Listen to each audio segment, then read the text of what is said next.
All right, we're working Jack on some place command work. We're also going to work the lap command with him.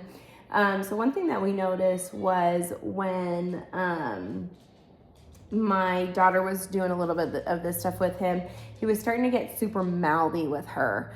Sometimes it can be a bossy thing, and in this context, she was trying to have him get off of her lap to go to place, and he started to get mouthy.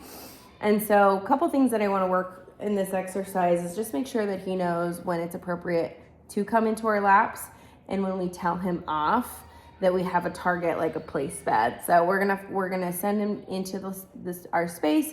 We're gonna tell him off, and then we're gonna put him on place afterwards. And we're just mainly gonna use leash for this. So I'm gonna say, Jack, okay, lap. So he'll happily come on up here.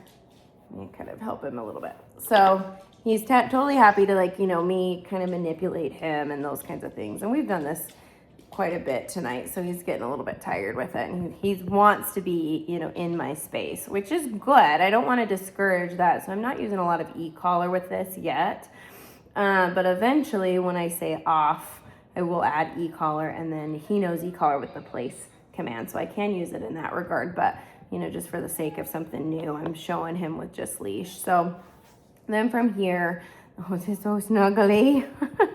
It is very snuggly. I'm gonna say off, and then I'm just gonna guide him. So there's a little bit of resistance, yep, because he wants to be in my space. And I'm just gonna off.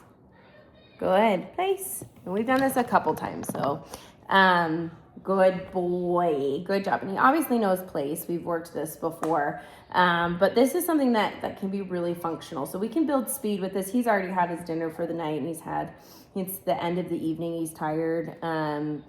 But we can build some speed like with his breakfast by putting food on the dog bed and that kind of stuff, and then have him pick up the pace a little bit. But right now, just showing him with the leash. Okay, good job, buddy. Come on, all the way up. Gonna manipulate him a little bit, getting him in to the space, getting him on the lap. He does really good with this.